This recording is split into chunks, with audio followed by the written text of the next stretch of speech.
नमो सद्गुरु तुकया ज्ञानदीपा, नमो सद्गुरु सच्चिदानंद रूपा, नमो सद्गुरु भक्त कल्याण मूर्ती, नमो सद्गुरु भास्करा पूर्ण कीर्ती।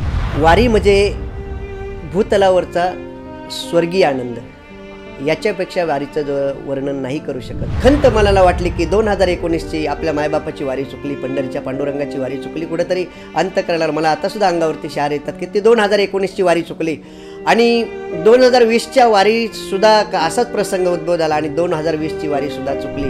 माझ्या जीवनातलं सगळ्यात मोठं प्रेरणास्थान किंवा सगळ्यात मोठं जर स्थान कोणाला द्यायचं असेल ना, ते ज्ञानेश्वरीला आहे। तुम्ही व्यस्ततेच्या जीवनामध्ये मृत्यूला नाकारू शकत नाहीत, त्याला तर नाही म्हणू शकत नाहीत, बरोबर आहे की नाही? मग त्याच्यावर मात करायची असेल तर साधू संतांच्या विचाराशी निगडीत आपण राहिलं पाहिजे। साधू संतांचे विचार जर आपण जीवनामध्ये अंगीकारले आणि त्यानुसार जर वर्तन केलं तर त्याचंच नाव रामराज्य आहे। पाश्चिमात्य जी वाद्य आहेत ती माणसाच्या शरीराला डोलवतात, पण भारतीय जी वाद्य आहेत ती शरीरातील आत्म्याला डोलवतात। इंद्रियांचा धर्म आहे वासना, पण तो होऊ न देणे ही साधना आहे। तर आता ज्या वाईट घटना घडत आहेत ते खऱ्या अर्थानं मन विभीत होतं का महाराष्ट्र कुठल्या दिशेनं चाललाय आपला। जय जय रामकृष्ण। काय तुझी माया सांगू श्रीरंगा, संसाराची पंढरी तू केली पांडुरंगा, विठ्ठला माय बापा विठू माऊली तू, माऊली जगाची माऊलीत मूर्ती विठ्ठलाची। अशाच अनेक अभंगाची परंपरा आपल्या महाराष्ट्रात पूर्वपार चालत आलेली आहे। काव्य, संगीत, अभंग आणि थोडेफार नृत्य यांच्यासह सादर करीत असलेल्या भक्तिरसपूर्ण एकपात्री निवेदन म्हणजेच कीर्तन। प्रत्यक्षात भगवंतांचा आशीर्वाद लाभलेले प्रसिद्ध कीर्तनकार हरिभक्त परायण श्री शिवाजी महाराज आगरे यांना आज आपण भेटणार आहोत आणि जाणून घेणार आहोत त्यांच्या कीर्तन प्रवासाबाबत काही अनुभव। नमस्कार महाराज। रामकृष्ण हरी। रामकृष्ण हरी। मी गीतांजली तुमचं आमच्या द सोशल बफर चॅनलवर स्वागत करते। कार्यक्रमाची सुरुवात ही तुमच्या वाणीतून अभंगांच्या 4 ओळींनी व्हावी अशी मी इच्छा व्यक्त करते। सर्वप्रथम आपण वारकरी संप्रदायाचं दैवत पंढरीशो पांडुरंग परमात्मा यांच्या चरणी वंदन करूया। पंढरीच्या देवराया दंडवत तुझे पाया, दंडवत तुझे पाया। ओम नमो ज्ञानेश्वरा करुणाकरा दयाळा, तुमचा अनुग्रह लादलो पावन झालो चराचरी। नमो सद्गुरु तुकया ज्ञानदीपा, नमो सद्गुरु सच्चिदानंद रूपा, नमो सद्गुरु भक्त कल्याण मूर्ती, नमो सद्गुरु भास्करा पूर्ण कीर्ती। सेवे लागी सेवक झालो तुमच्या लागलो निज चरणा, अहो स्वामी तुकया देवा माझा न करावा वेर। प्रथम दर्शनी आपण सर्वांनी मला या व्यासपीठावरती संधी दिली त्याबद्दल आपणा सर्वांचं मी प्रथमतः आभार मानतो। महाराज, तुमच्या बालपणापासून ते आतापर्यंतच्या तुमच्या कीर्तन प्रवासाबाबत ऐकायला आम्हाला नक्कीच आवडेल। नक्कीच। माझं पूर्ण नाव शिवाजी कारभारी आगरे, वडिलांचं नाव वैकुंठवासी कारभारी तुकाराम आगरे, आईचं नाव वैकुंठवासी यमुनाबाई कारभारी आगरे। मूळ गाव आमचं पारनेर तालुक्यामध्ये, नांदूर पठार तालुका पारनेर जिल्हा अहमदनगर। घराण्याची मूळ परंपरा जर पाहिली तर वारकरी संप्रदायाचा वारसा नक्कीच आम्हाला नव्हता, पण आमची आई या वारकरी संप्रदायाच्या पायीक असल्यामुळे पहिल्यापासून त्यांच्या गळ्यामध्ये माळ होती, दररोजची तुळशी पूजा वगैरे। त्यानंतर आमच्या भावंडावरती जेवढे संस्कार त्यांना देता आले त्या माऊलीनं खूप संस्कार असे दिले आम्हाला आणि त्याचंच एक परिपाक म्हणून मला या वारकरी संप्रदायाची आवड लागली। लहानपणापासूनच भजनाला वगैरे जायचो, पण खऱ्या अर्थानं माझ्या वारकरी संप्रदायाची जर उत्कर्षाची सुरुवात जर कुठं झाली असेल ना, तर मी 7वीला असताना आमच्या बाजूला 10 किलोमीटरवरती कर्जोली हार्या नावाचं गाव आहे। त्या कर्जोली हार्यामध्ये आदरणीय व्यक्तिमत्व हरिभक्तपरायण डॉक्टर नारायण महाराज जाधव यांनी एक सामुदायिक पारायण ज्ञानेश्वरी पारायण सोहळा आयोजित केला होता आणि त्या ज्ञानेश्वरी पारायण सोहळ्यामध्ये मी सर्वतः प्रथम ज्ञानेश्वरी पारायण केलं। त्या ज्ञानेश्वरी पारायण करता करता मला एवढं दाटून आलं आणि मला त्या ज्ञानेश्वरीमधली एक ओवी तुम्हाला म्हणूशी वाटते, ती ज्याने माझ्या जीवनावरती खऱ्या अर्थानं उपकार केला किंवा ज्याने माझं परिवर्तन केलं. 9व्या अध्यायातील 228व्या क्रमांकाची ओवी आहे. जो मज होई अनन्य शरण, त्याचे निवारी मी जन्म मरण, या लागे शरणागता शरण्य मीची एको. भगवंत ज्यावेळेस अर्जुनाला उपदेश करत असतात त्यावेळेस मानवी जीवाला या जन्ममरणाच्या फेऱ्यापासून मुक्त होण्यासाठी एक मार्ग सांगतात आणि त्यासाठी फार सुंदर ओवी आहे ती. जो मज होई अनन्य शरण, जो मला अनन्य भावानं शरण येतो ना त्याच्या जन्ममरण निवारणाची व्यवस्था मी करत असतो, असं भगवंत अर्जुनाला सांगतायत. आणि त्या ओवीनं माझ्या जीवनावरती खऱ्या अर्थानं परिणाम केला.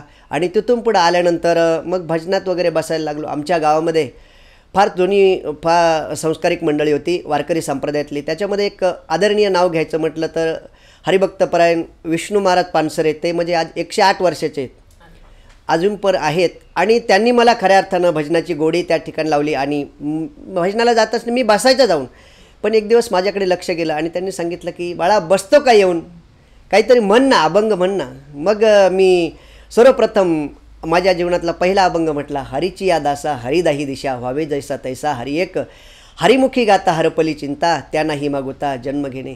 त्याच्यानंतर आमच्या गावचे आदरणीय व्यक्तिमत्व हरिभक्तपरायण दादा महाराज राजदेव असतील, विष्णू महाराज पानसरे असतील, सुभाष महाराज चौधरी असतील, हरिभक्तपरायण धनंजय महाराज ओलवे असतील, ह्या अत्यंत पलीकडे त्यांनी मला जपलं आणि माझ्या भजनाची सुरुवात तिथून पुढं झाली. नंतर शालेय शिक्षण घेत असताना माझं काही नारायणगाव या ठिकाणी शिक्षण झालं, पारनेरला काही शिक्षण झालं. आणि शिक्षण संपल्यानंतर मला ती गोडीच होती अध्यात्माची. मुंबईला आलो नोकरीच्या शोधात. नंतर कळव्याला आम्ही त्या ठिकाणी स्थायिक झालो आणि कळव्याला त्या स्थायिक होत असताना त्या ठिकाणी मला एक भजनी मंडळ मिळालं त्या पांडुरंगाच्या शिवलिंग शंकराच्या मंदिरामध्ये. ते म्हणजे संत ज्ञानेश्वर भजन मंडळ कळवा. त्याच्यामध्ये आमचे बंधू सुदाम आगरे असतील, प्रभाकर आगरे असतील, बबन आगरे असतील, त्यानंतर पाडळी दर्या पारनेर तालुक्यातले एक ग्रस्त रबाजी खोशे होते, त्याच्यामध्ये तबाजी बोरुडे होते. त्याच्यानंतर माझ्यावर अत्यंत जीवापाड प्रेम करणारे हरिभक्तपरायण बाळासाहेब महाराज पारधी, या मंडळीनं मला त्या ठिकाणी फार स्कोप दिला, म्हणजे संधी दिली. त्यानंतर मला खऱ्या अर्थानं व्यासपीठावरती पहिल्यांदा संधी कोणी तर दिली असेल तर माझ्या जीवनातलं अत्यंत आदराचं स्थान ते म्हणजे आळकुटी गावचे ग्रस्त वैकुंठवासी हरिभक्तपरायण सभाजी महाराज परंडवाल. महाराजांनी सांगितलं, बाळा तू म्हण, 2 ओळी का होईना त्या व्यासपीठावरती म्हण. आणि तिथून पुढं खऱ्या अर्थानं माझ्या आध्यात्मिक जीवनाच्या व्यासपीठाची सुरुवात झाली. त्यानंतर मग त्यांच्या समेत वाटचाल करत असताना त्या ठिकाणं सप्ताहाचं आयोजन करणं, त्या ठिकाणी ज्ञानेश्वरी पारायणाचं आयोजन करणं. आणि तिथून पुढं नंतर 2017ला मी घनसोली या ठिकाणी राहायला आलो. आल्यानंतर त्या ठिकाणी माझ्या अंतकरणातून कुठं भजनाची गोडी जात नव्हती. जरी प्रदेश नवीन होता पण अंतकरणातून भजनाची गोडी जात नव्हती. मग मी जरी घनसोलीला राहिलो होतो तरी शनिवारी लवकर कामावरून येणं आणि लवकर कामावरून आल्यानंतर कळव्याला त्या ठिकाणी भजनाला जायचो आणि रात्री उशीर व्हायचा, पण माझी गोडी कधी जीवनातली कमी होऊन दिली नाही. एक दिवस असाच बसलो असताना घनसोलीच्या सिम्प्लेक्समध्ये सेक्टर 7मध्ये शिवलिंगेश्वरचं मंदिर आहे, शंकराचं फार प्राचीन असं मंदिर आहे. त्या मंदिराच्या कठड्यावरती बसलो असताना त्या ठिकाणी मला भजनाचा आवाज ऐकू आला. मी गेलो, कारण गोडी होती. गेल्यानंतर त्या ठिकाणी एक अभंग म्हटलो आणि अभंग म्हटल्यानंतर त्या मंडळीने मला सांगितलं की महाराज येत जा ना भजनाला तुम्ही. मग तिथून पुढं खऱ्या अर्थानं घनसोलीमध्ये सुद्धा मी भजनाची माझ्या सुरुवात केली. आणि नंतर 2-3 वर्षाच्या कालखंडामध्ये त्या ठिकाणी परत लॉकडाऊन पडला आणि लॉकडाऊन पडल्यानंतर थोडी भजनाची गोडी त्या ठिकाणी काही मंडळींच्या, पण मी काही गोडी कमी होऊ दिली नाही. मग घरामध्ये त्या ठिकाणी भागवताची पारायणं केली, रामकृष्ण हरीचा मंत्राचा जप केला, त्यानंतर हरिपाठ, रामरक्षा स्तोत्र, हनुमान चालिसा, हे सर्व त्या ठिकाणी तो जो 1-1.5 वर्षाचा कालखंड होता तो घरामध्ये त्या नामस्मरणामध्ये घालवला. आणि नंतर एक खंत मनाला वाटली की 2019ची आपल्या मायबापाची वारी चुकली, पंढरीच्या पांडुरंगाची वारी चुकली, कुठंतरी अंत करणार. मला आतासुद्धा अंगावरती शहार येतात की ती 2019ची वारी चुकली. आणि 2020च्या वारीसुद्धा असाच प्रसंग उद्भव झाला आणि 2020ची वारीसुद्धा चुकली.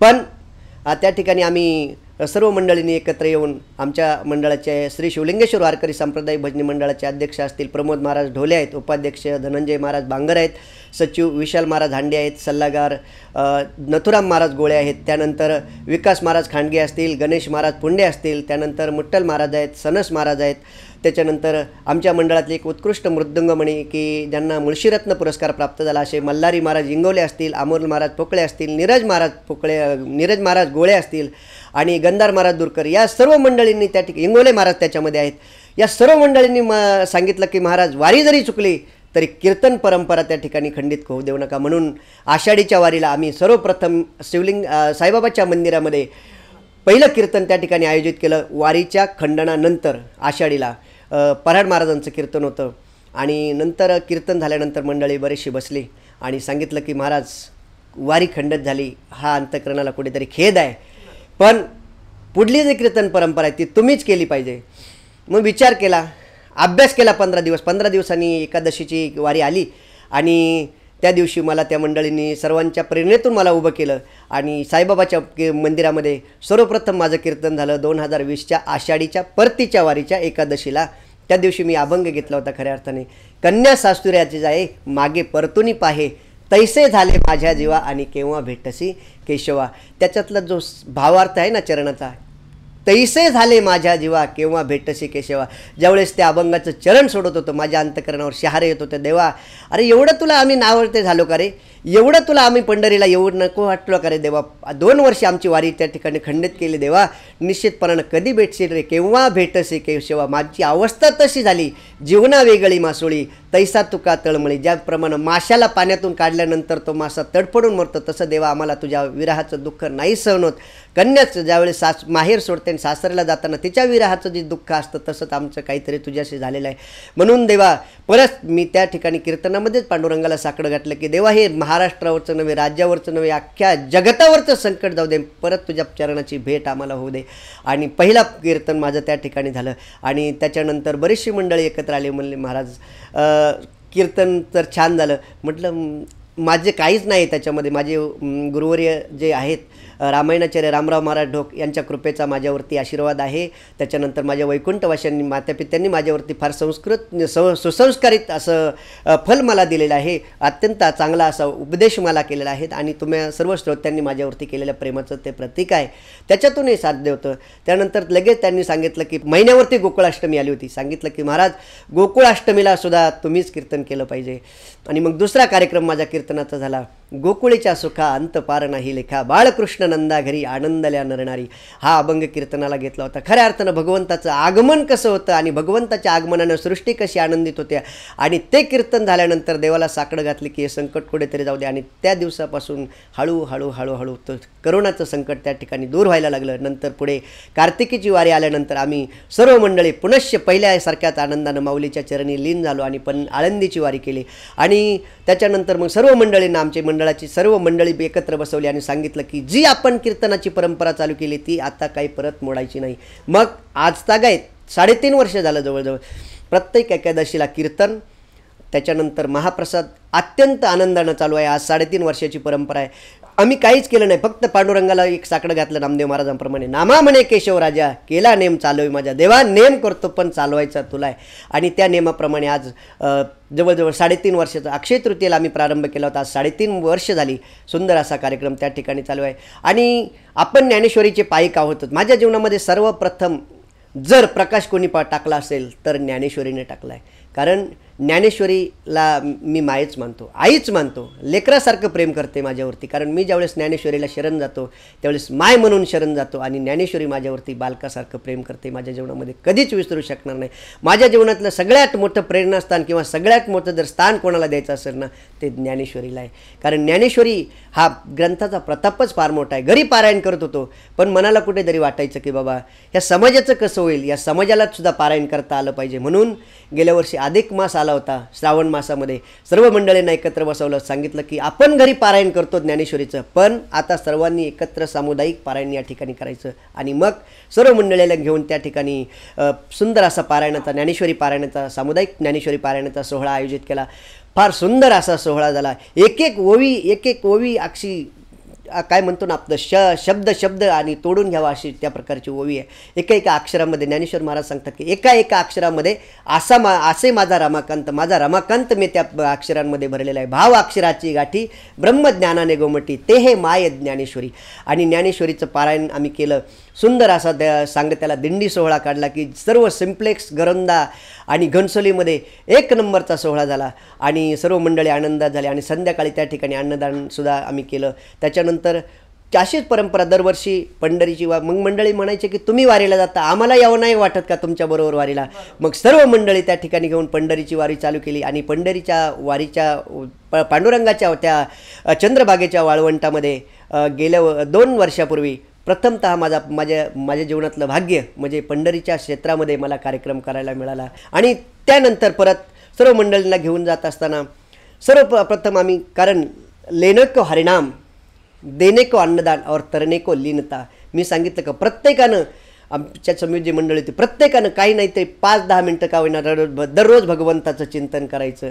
आणि काही निमित्त साधून वर्षातून एकदा तरी आपल्या घरी अन्नदान झालं पाहिजे. म्हणून अन्नदान एवढं पुण्य कशामध्येच नाही म्हणून दरवर्षी आम्ही दर एकादशीला त्या ठिकाणी अन्नदान करत असतो. आणि कोणाचं आता काही मुलाचा वाढदिवस असू द्या किंवा काही ज्ञानेश्वरी पारायणाची सांगत असू द्या, त्या निमित्तानं प्रत्येकाच्या घरी एक वेळा अन्नदान झालं पाहिजे असं सर्व मंडळींना सांगितलं. आणि तिथून पुढे आमची अन्नदानाची परंपरा चालू झाली. या वर्षीचा जो श्रावण मास आहे तो 5 आठवड्यांचा आहे. त्याच्यामध्ये 5 सोमवार येत आहेत. आता प्रत्येकाच्या, आपण इथं जेवढे मंडळ आहेत एकाच्याही जीवनामध्ये परत असा श्रावण मास येणार नाही की ज्याच्यामध्ये 5 सोमवार आहेत. कारण 71 वर्षापूर्वी हा योग आलेला होता. म्हणून आम्ही पहिल्याच दिवशी सोमवारी ज्ञानेश्वरी पारायणाचं आयोजन केलं. आणि आता मागल्या रविवारी त्याची सांगता झाली. दररोज पारायण झाल्यानंतर अन्नदान आणि आता सांगतेच्या दिवशी सुंदर असा परत दिंडी सोहळा आयोजित. आमच्या मंडळाचे सल्लागार आहेत गोळे महाराज, यांच्या सांगण्यावरून परत असा तो दिंडी सोहळा आयोजन केला. दिंडी सोहळ्यामध्ये सर्व सिम्प्लेक्स मंडळींचं, गेल्या वर्षी 13 मंडळी त्या ठिकाणी पारायणाला बसली होती, पण यावर्षी 35 लोक त्या ठिकाणी ज्ञानेश्वरी पारायणाला बसली होती. वाढता वाढे हेच त्या ठिकाणी ज्ञानेश्वरी पारायणाचं फलित आहे. म्हणून सांगितलं की बाबा काही नाही, एक ज्ञानेश्वरीच्या बाबतीमध्ये तुम्हाला सांगतो की ज्ञानेश्वरी ही माय आहे, मगाशी सांगितलं की, आणि आपण लेकरासारखं तिच्यावरती प्रेम करायचं. दररोज ज्ञानेश्वरीची एक तरी ओवी वाचायची. नामामने ग्रंथ श्रेष्ठ ज्ञानदेवी, एक तरी ओवी अनुभवावी. दिवसातनं ज्ञानेश्वरीचं जेवढं तुम्हाला पारायण करता येत असेल तेवढं करा. नाही तरी 5 ओव्या वाचा, नाही 1 ओवी वाचा. आणि नसेल जमत तर घरातून निघताना ज्ञानेश्वरीचं दर्शन घेऊन निघत जा. संध्याकाळी परत घरामध्ये जशाच्या तसं आणण्याची जबाबदारी ज्ञानेश्वरीची असते. हा ज्ञानेश्वरीचा प्रताप आहे. महाराज, कीर्तनांच्या आधुनिक प्रकारांमधून सध्याच्या पिढीला आपण कशा प्रकारचे प्रशिक्षण देऊ शकतो? तसं पाहिलं तर कीर्तन हे समाज प्रबोधनाचं आणि उद्धाराचं साधन आहे. स्वतःचा उद्धार कसा करून घ्यायचा याच्यासाठी संतांनी परंपरा घालून दिली कीर्तनाची. कारण कीर्तन परंपरा अशी आहे की त्या ठिकाणी देव उपस्थित असतो. तेथे असे देव उभा तैसी समचरणाची शोभा. आता जर आपण सध्याच्या पिढीकडे जर पाहिलं तर ही पिढी कुठेतरी मला वाटतं की संत विचारापासून थोडीशी दूर त्या ठिकाणी चाललेली आहे. आणि दूर जात असताना त्यांच्या जीवनामध्ये ते नैराश्य वगैरे या गोष्टी येत असतात. पण आपण जर वारकरी संप्रदायांच्या जे नियम आहेत किंवा साधू संतांनी जे नियम घालून दिलेले आहेत, जे विचारसरणी आपल्याला दिलेले आहे, त्याप्रमाणे जर आपण चाललो तर निश्चितपणे आपला जीवन हे सफल होऊ शकतं. तुकोबारायांनी सांगितलं, ज्ञानेश्वर महाराजांनी सांगितलं, एकनाथ महाराजांनी भारूड परंपरा, ती भारूड परंपरा फार सुंदर आहे. त्या ठिकाणी एकनाथ महाराजांनी जोगी, वासुदेव आहेत, त्याच्यानंतर पिंगळा प्रकरण आहे. मी कीर्तनामध्ये सादर करत असतो ना, हे जरी नाही कळलं तरी दुसरा येईल, सरते शेवटी बा काळ बांधून नेईल. तुम्ही जर आपल्या जीवनाचा उद्धार केला नाही तर तुम्हाला काळ बांधून येणार आहे, हे लक्षात ठेवायचं. म्हणून याद्वारे तरुण पिढीला एकच सांगणं आहे माझं की तुम्हाला व्यस्ततेचं जीवन आहे, माहिती आहे, पण व्यस्ततेच्या जीवनामधून कुठंतरी आपल्याला थोडासा वेळ काढला पाहिजे. कारण तुम्ही व्यस्ततेच्या जीवनामध्ये मृत्यूला नाकारू शकत नाहीत, त्याला तर नाही म्हणू शकत नाहीत, बरोबर आहे की नाही. मग त्याच्यावर मात करायची असेल तर साधू संतांच्या विचाराशी निगडीत आपण राहिलं पाहिजे. आणि अशा विचार समाजामध्ये प्रेरित असताना काही तरुण त्या ठिकाणी त्यांच्यामध्ये परिवर्तन झालं. आमच्या मंडळामध्ये हरिभक्तपरायण विकास महाराज खांडगे असतील, गणेश महाराज पुंडे असतील, ही 2 मंडळी खऱ्या अर्थानं त्याच्यानंतर प्रदीप महाराज पवार आहेत. अत्यंत अंतःकरणाचा बदल कोणी स्वीकारला असेल तर माझ्यासमोर ही 3 उदाहरणं फार अत्यंत मोलाची आहे. कारण जी व्यक्ती वारकरी संप्रदायाचा आणि यांचा थोडासा दुरून संबंध होता, पण कीर्तनामध्ये येऊन, प्रवचनांमध्ये येऊन, आध्यात्मिकतेच्या त्या विचारांचा त्या आपल्या जीवनामध्ये परामर्श करून, जीवनामध्ये त्या ठिकाणी अंगीकारून ही मंडळी खऱ्या अर्थानं वारकरी झाली आणि आज सुंदर जीवन जगतायत. का? फक्त साधू संतांच्या विचाराची प्रेरणा त्यांनी घेतली. म्हणून एकच सांगायचं, नाही तुम्हाला मी सांगू का, जर तुमच्यामध्ये जीवनामध्ये नैराश्य आलं ना, ज्ञानेश्वरी उचका आणि ज्ञानेश्वरीच्या ज्या पानावरती तुम्ही डोकं ठेवाल त्या पानावरती तुम्हाला उत्तर सापडेल. तुकोबारायांचा गाथा उचका, तुकोबारायांच्या गाथ्यावरती तुम्ही डोकं ठेवल्यानंतर तुम्हाला तुमच्या जीवनाचं कारण उत्तर सापडेल. तुकोबारायांनी प्रत्येक अभंगामध्ये जीवनाच्या प्रश्नाचं उत्तर दिलेलं आहे. म्हणून आधुनिक पिढी जी जातेत न वाहत, काही नाही करायचं, आणि प्रत्येक साधू संतांचे विचार जर आपण जीवनामध्ये अंगीकारले आणि त्यानुसार जर वर्तन केलं तर त्याचंच नाव रामराज्य आहे. रामराज्य याच्या व्यतिरिक्त काहीच नव्हतं. प्रभू रामचंद्रांचा जन्म झाला, नास्तिक विचार बाजूला गेले आणि असे स्वच्छ विचाराचे लोक या त्या ठिकाणी एकत्र झाले आणि ती जी धर्माची संस्थापना झाली त्याचं नाव रामराज्य आहे. आजही सुद्धा त्याचंच आपल्या जीवनातली त्या ठिकाणी नास्तिक विचार बाजूला काढायचे, चांगले विचार त्या ठिकाणी जोपासायचे आणि त्यानुसार आपल्यावरून दुसऱ्याला त्या बोध करायचा. सगळ्यांनी त्या ठिकाणी सज्जनांची संघटना करायची, याचं नाव रामराज्य आहे. हेच या ठिकाणी सांगू इच्छितो की बाबांनो, काही नाही, फक्त संत विचाराची कास घ्या, निश्चितपणाने तुमचं जीवन सफल झाल्याशिवाय राहणार नाही. महाराज, तुम्ही जसं वारीचा उल्लेख केला, तुम्ही वारीचं आयोजन करतात, तर त्या वारीच्या प्रवासात असे काही क्षण आहेत का जे तुम्ही अनुभवले किंवा काही किस्सा जो तुम्ही आम्हाला सांगू शकता? नक्कीच. वारी म्हणजे भूतलावरचा स्वर्गीय आनंद, याच्यापेक्षा वारीचं जो वर्णन नाही करू शकत. चोखोबारायांनी सांगितलं ना, टाळी वाजवावी, गुढी उभारावी, वाटही चालावी पंढरीची, पंढरीचा हाट कैवल्याची पेठ, मिळाले चतुष्ट वारकरी. या नियमाप्रमाणे जे आळंदीपासून पंढरीला जातात ना पायवारीमध्ये, त्यांच्या जीवनातल्या आनंदाचं दुसऱ्याबरोबर कुठेच आपण वर्णन करू शकत नाही. वारीमध्ये चालत असताना सर्व लोक सर्व धर्म समभावानं चालत असतात. तिथं एकच शब्द, प्रत्येकाला दुसऱ्याच्या अंतःकरणामध्ये फक्त माऊलीच दिसत असतात. याच्या व्यतिरिक्त दुसरं काय, स्त्री पुरुष भेद हा विसरलेला असतो. फक्त प्रत्येकाच्या जीवनामध्ये माऊली माऊली माऊली. तुम्ही एखाद्याच्या पायाला जरी लागलं तरी माऊली माफ करा, माऊली चला पुढे चला पुढे, या पद्धतीनं प्रत्येकाच्या अंतःकरणामध्ये माणसाला माऊली दिसतात. आणि एक सुखद असा प्रसंग सांगतो की बाबा, ज्यांच्या अगदी बोलण्यानं सुद्धा अख्खा महाराष्ट्र कापतो असे पोलीस प्रशासन आणि पोलीस प्रशासन, ज्ञानेश्वर महाराजांच्या सोबत बरंचसं पोलीस प्रशासन असतं, पण पोलीस प्रशासनाला त्या दिंडीमध्ये एवढी सुद्धा तकलीफ नसते. कारण सगळे लोक अत्यंत आपल्या शिस्तबद्ध पद्धतीनं चालत असतात. आणि ज्यावेळेस 8 दिवसाचा प्रवास संपून माऊली पुणे जिल्हा क्रॉस करून ज्यावेळेस सातारा जिल्ह्यामध्ये प्रवेश करते, त्यावेळेस स्नानाचा प्रसंग असतो. त्यावेळेस माझ्या अंगावरती शहारे येतात आजही की बाबा, पुणे जिल्ह्याचे DSP आणि तिकडून सातारा जिल्ह्याचे DSP समोरासमोर येतात आणि ज्ञानेश्वर महाराजांचे पादुका त्या ठिकाणी हातामध्ये घेतात. इकडून हे लोक हात लावतात DSP, तिकडे साताऱ्याचे लोक हात लावतात आणि पुण्याच्या DSPच्या डोळ्यामध्ये नेत्राच्या धारा असतात, हातामध्ये पत्र असतं. महाराज तिकडल्या साताऱ्याच्या DSPला ते सांगत असतात की माऊली समेत आज 8-10 दिवस झालं आम्ही आलो, स्वर्गसुखाचा आनंद आम्ही त्या ठिकाणी घेतला. आमची माऊली तुमच्या स्वाधीन करतोय, आमची पुणे जिल्ह्यातून आम्ही माऊली सातारा जिल्ह्यामध्ये स्वाधीन करतोय, आमच्या माऊलीला सुखरूप तुम्ही त्या ठिकाणी सोलापूर जिल्ह्यामध्ये पोचवा. अत्यंत दोघांच्याही नेत्रामध्ये अश्रू दाटतात. याच्यापेक्षा आणखी काय, कारण दोघांच्याही धाकाने त्या ठिकाणी संपूर्ण महाराष्ट्र हादरत असतो, पण त्या ठिकाणी भावुक होतात. कारण दोघांनाही एकमेकाच्या अंतःकरणाने माऊली दिसत असतात. त्याच्यापेक्षा आणखी तरी वारीचं काय वर्णन करू. हा प्रसंग माझ्या जीवनामध्ये खऱ्या अर्थानं वारीच्या निमित्तानं बोध करून गेलेला आहे. आणि म्हणून वारी काय तर एकमेकाचा द्वैतभाव विसरून फक्त एकमेकाच्या अंतःकरणामध्ये माऊलीला पाहणं हाच वारीचा मेन उद्देश आहे. आणि त्याच्यात समरूस होऊन पांडुरंगाला शरण जाणं हा वारीचा मेन उद्देश आहे. खरंच हे ऐकून अंगावर शहारे मला आत्ताच आले. म्हणल्यावर तुम्ही ते अनुभवलं हे खूप छान. महाराज, कीर्तनात, हरिपाठात, भजनात वेगवेगळ्या प्रकारची पारंपरिक आणि मंत्रमुग्ध वाद्य वाजवली जातात, तर त्यांची नावं आणि थोडीशी माहिती ऐकायला नक्की आवडेल. नक्कीच. वारकरी परंपरेमध्ये वाद्याला फार महत्त्व आहे आणि कीर्तनामध्ये वाजवायचं वाद्य म्हणजे एक तुमचा मृदुंग असतो, त्याच्यानंतर वीणा असतो. हे 2 प्रामुख्यानं वाद्य वाजवले जातात.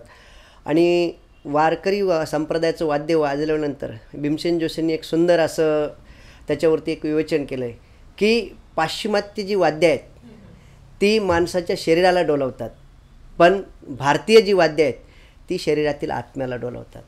एवढं आपल्या कारण लावणी मृदुंग श्रुती टाळ घोष सेवू ब्रह्मरस आवडीने, टाळ विना आणि मृदुंग हे कीर्तनातले 3 त्या ठिकाणी मध्य सुंदर अशी वाद्य आहेत. आमच्याकडे तुम्ही पाहिलं तर आमच्याकडे मगाशी सांगितलं तुम्हाला की मल्हारी महाराज इंगवले आणि अमोल महाराज पोकळे, नीरज महाराज गोळे आणि गंधार दुरकर असे सुंदर रीतीने पखवाज वाजवतात ना की आपण त्या ठिकाणी आपणाला परमानंदाची प्राप्ती झाल्यासारखे होते. आणि सुंदर ही कीर्तनातली प्रामुख्याने 3. आता आधुनिक याच्यामध्ये कॅशिओ वगैरे वाजवतात, पण त्याला वारकरी संप्रदायाने मान्यता दिलेली नाहीत. हे कारण पहिलं भगवंताने जे नारदाने जे वाजवायचे, नारद विणा वाजवायचे. कारण नारदाच्या हातामध्ये तुम्ही जर आज जर पाहिलं तर नारद महर्षींच्या हातामध्ये विणाच आहे. आणि पांडुरंग नामदेव महाराजांचं कीर्तन चालायचं त्यावेळेस पहिला मृदुंग वाजला जायचा त्या ठिकाणी आणि टाळकरी उभे असायचे. त्यावेळेस ते दगडाचे टाळ होते. म्हणजे ही 3 प्रामुख्याने वाद्य आहेत, एक विणा, टाळ आणि मृदुंग. याच्या व्यतिरिक्त वारकरी संप्रदायामध्ये 4थ्या वाद्याला मान्यता नाही आहे. आणि तसं जर पाहिलं तर परंपरा तुम्ही सांगितलं की हरिपाठ संत ज्ञानेश्वर महाराजांनी जे प्रामुख्यानं ग्रंथ लिहिले त्याच्यामध्ये ज्ञानेश्वरी म्हणा, अमृतानुभव म्हणा, आणि तिसरा जनसामान्यांना सर्वात श्रेष्ठ भगवंत प्राप्तीचा मार्ग म्हणजे हरिपाठ. बाकी काहीच नाही सांगितलं. नामस्मरणाचं महत्त्व सांगितलं त्याच्यामध्ये. हरिमुखे म्हणा पुण्याची गणना कोण करी.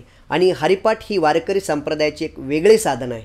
ज्याप्रमाणे काकडा असतो त्याप्रमाणे हरिपाठ असतो. आणि हरिपाठाच्याद्वारे तुम्ही काही नाही केलं, नित्यनेम नामी ते प्राणी दुर्लभ लक्ष्मी वल्लभ त्याजवळी, किंवा हरिपाठ कीर्ती मुखे जरी गाये पवित्रची होय देह त्याचा, याप्रमाणे तुम्ही जर हरिपाठ जर गायला तर निश्चितपणानं तुम्हाला संत ज्ञानेश्वर महाराजांनी सांगितलं की मी माझ्या जीवनामध्ये ते केलेलं आहे. कारण रामकृष्ण नामी ही दोन्ही साजिरी हृदय मंदिरी स्मराकारे. आणि आपल्याला सोडवण करायची असेल तर आपुली आपण करा सोडवण, संसार बंधन तोडा वेगी, आणि ज्ञानदेवा ध्यानी रामकृष्ण माळा हृदय जिवाळा श्रीमूर्तीराया. संत ज्ञानेश्वर महाराजांनी जनसामान्यासाठी अत्यंत कमी वेळामध्ये केलेली साधना ती म्हणजे हरिपाठ हा ग्रंथाची रचना आहे. आणि हरिपाठाद्वारे तुम्ही आपल्या दररोजच्या नित्यनेमामध्ये थोडा वेळ का होईना जर काढून जर वाचली तर निश्चितपणानं तुम्हाला जो भगवत प्राप्तीचा मार्ग आहे तो त्यातून सापडतो. कीर्तनाच्या अगोदर हरिपाठ त्याच्याकरताच असतो बाबा, नाही काहींना कीर्तनाला, कारण कीर्तन 2 तासाचं असतं. आणि हरिपाठ आपण धावत्या वेगामध्ये घेतला तर तुमचा 15 मिनिटामध्ये पण आवरू शकतो. म्हणजे हरिपाठ हे उत्तम भगवत प्राप्तीचं साधन आहे. संत ज्ञानेश्वर महाराजांनी समाजाला दिलेली ही फार मोठी देणगी आहे, अलौकिक देणगी आहे. महाराज मला सांगा, समाज प्रबोधन आणि महाराष्ट्राची परंपरा जपण्यासाठी कीर्तनामधून कशा प्रकारे जनजागृती होत आहे? आता आपण जर पाहिलं तर पहिले अगदी मूळ परंपरेपासून जर पाहिलं तर कीर्तन हे जनजागृतीसाठी प्रभावी साधन ठरलेलं आहे. कारण पहिल्यापासून साधू संतांना जर जनसामान्यापर्यंत जायचं असेल तर त्यांनी हे प्रभावी साधन वापरलेलं आहे. कीर्तनातून तुम्ही कीर्तन हा समाज प्रबोधन म्हणण्यापेक्षा भगवत प्राप्ती भगवंतापर्यंत जाण्याचा एक सुलभ असा मार्ग त्या ठिकाणी साधू संतांनी आपल्याला सांगितलेलं आहे. तुम्ही जर पाहिलं आता समाज प्रबोधन आता पूर्वीच्या काळी त्याला उद्धाराचं साधन, उद्धार म्हणजे काय, आपल्या जीवनाला आपल्या या जन्म मरणाच्या फेऱ्यापासून सुटका करून घेण्यासाठी आपल्याला कशाची आवश्यकता आहे ते कीर्तनांमधून साधू संत सांगायचे. आणि आता त्याचं रूपांतर समाज प्रबोधनामध्ये झालं. कारण पूर्वीची लोकं कशी होती, थोडीशी भाविक होती, ते त्या पद्धतीने ऐकत होते. पण आता काळ जसा बदलला त्याला लोकांनी समाज प्रबोधन या शब्दामध्ये त्याला रूपांतरित केलं. पण समाज प्रबोधन कीर्तनातून समाज प्रबोधन कीर्तनकार सांगत असतात का, तुमच्यातले वाईट विचार काढून टाका, चांगल्या विचारांची बैठक आपल्या मनामध्ये करा. आणि ज्यावेळेस तुमच्या मनामध्ये चांगल्या विचारांची बैठक होईल निश्चितपणानं आपोआप तुम्ही चांगल्या पद्धतीनं वागायला लागाल. आणि परमार्थ त्याचंच नाव आहे, वाईट विचार घालवणं आणि चांगल्या विचाराचे आचरण करणं याचंच नाव परमार्थ आहे. ज्यावेळेस आपण चांगल्या विचाराने वागायला लागतो ना निश्चितपणानंच. आता तुकोबारायांनी सांगितलेले की बाबा परस्त्री माते समान, बरोबर आहे की नाही. समोरची स्त्री दिसल्यानंतर ती माता किंवा रुक्मिणी मातेच्या रूपामध्ये तिच्यामध्ये आपण जर पाहिलं तर काय वाईट विचार आपल्यामध्ये, इंद्रियांचा धर्म आहे वासना, पण तो होऊ न देणे ही साधना आहे.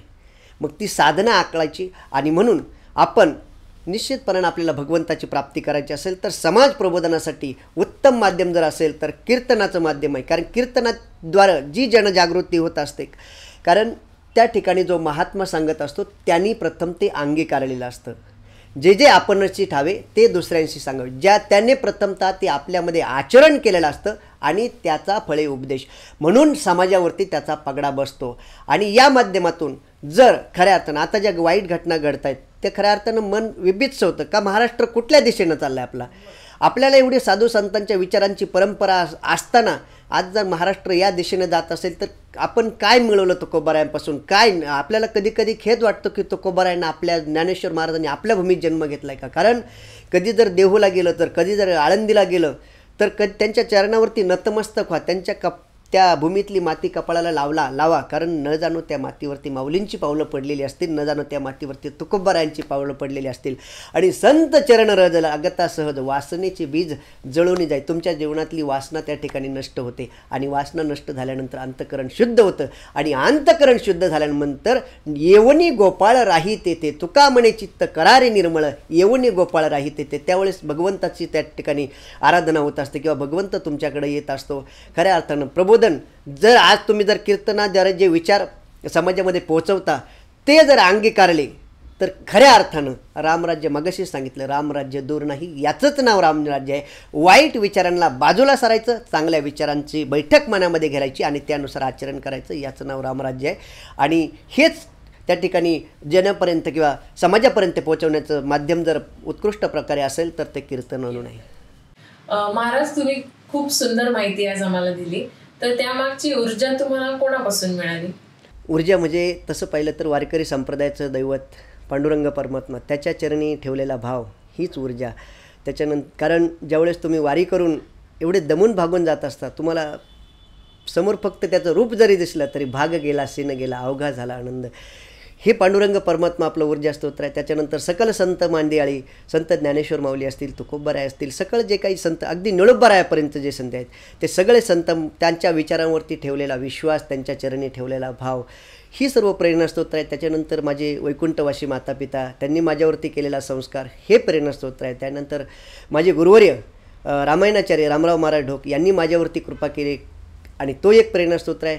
सर्वात महत्त्वाचा प्रेरणास्तोत्र जर म्हटलं तर आपल्या सर्वांचं आदराचं स्थान आदरणीय डॉक्टर बाबा नारायण महाराज जाधव, हे सुद्धा प्रेरणास्तोत्र आहे. आणि माझ्या अंतःकरणामध्ये खऱ्या अर्थानं ऊर्जा स्तोत्र जर कोण असेल तर आजच्या जीवनामध्ये तुम्हाला माऊलींना पाहायचं असेल तर कोणाच्या रूपामध्ये पाहायचं असेल तर आजच्या जीवनामध्ये ब्रह्ममूर्ती शांतीब्रह्म मारुती महाराज कुरेकर कधी गेले आळंदीला तर दर्शन घ्या, त्यांच्या चरणाशी लीन व्हा. कारण माऊली आपण नाही पाहिले माऊली कसे आहेत ते, पण तुम्हाला माऊलींना जर आज पाहायचं असेल तर कुरेकर बाबांच्या रूपामध्ये तुम्ही आपण माऊलींना पाहू शकता. हे सर्वात मोठं प्रेरणास्तोत्र आणि अत्यंत पराकोटीचं प्रेरणास्तोत्र सांगू का मी माझ्या जीवनामध्ये.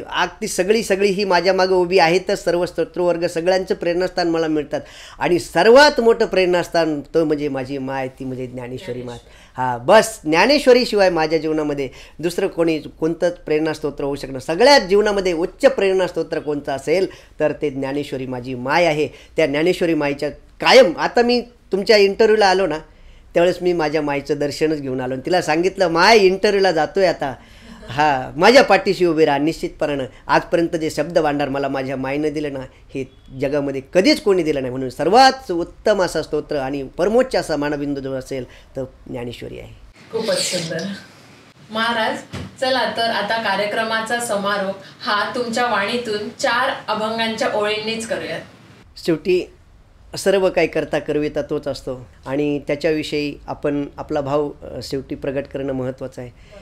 हेची दान दे गा देवा, हेची दान दे गा देवा, तुझा विसरण व्हावा, तुझा विसरण व्हावा, गुण गाईन आवडी, गुण गाईन आवडी, हेची माझी सर्व जोडी, हेची माझी सर्व जोडी, गुण गाईन आवडी, गुण गाईन आवडी, न लगे मुक्ती आणि संपदा, संत संग देई सदा, संत संग देई सदा, गुण गाईन आवडी, गुण गाईन आवडी. तुका म्हणे गर्भवासी, तुका म्हणे गर्भवासी, सुखे घाला वे आमासी, सुखे घाला वे आमासी, गुण गाईन आवडी, आवडी गुण गाईन आवडी. हेची माझी सर्व जोडी, हेची माझी सर्व जोडी, गुण गाईन आवडी, आवडी गुण गाईन आवडी. शेवटी माऊलींनी म्हटलेलंच आहे, किंबहुना तुमचे केले धर्मकीर्तन ये सिद्धी नेले, येथे माझे काय उरले पायिक पण. करविली तैसी केली कटकट, वाकडी का नीट देव जाणे. म्हणून ज्या पांडुरंग परमात्म्याने, ज्या सकळ संत मांदी आलेने आणि सर्वांच्या प्रेरणास्तोत्रातून जी मला ऊर्जा मिळाली, ते तुमच्यासमोर दोन शब्द प्रगट केले. पुनश्च एकदा त्या पांडुरंग परमात्म्याच्या चरणी साष्टांग प्रणिपात करतो, संतांच्या चरणी साष्टांग प्रणिपात करतो. वा, खरंच खूप सुंदर, ऐकून खूपच छान वाटलं.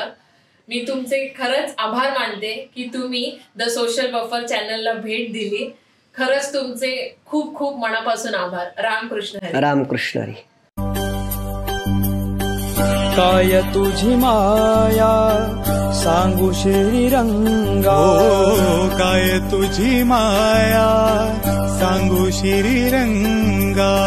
संसाराची पंढरी तू केली पांडुरंगा, केली पांडुरंगा, केली पांडुरंगा.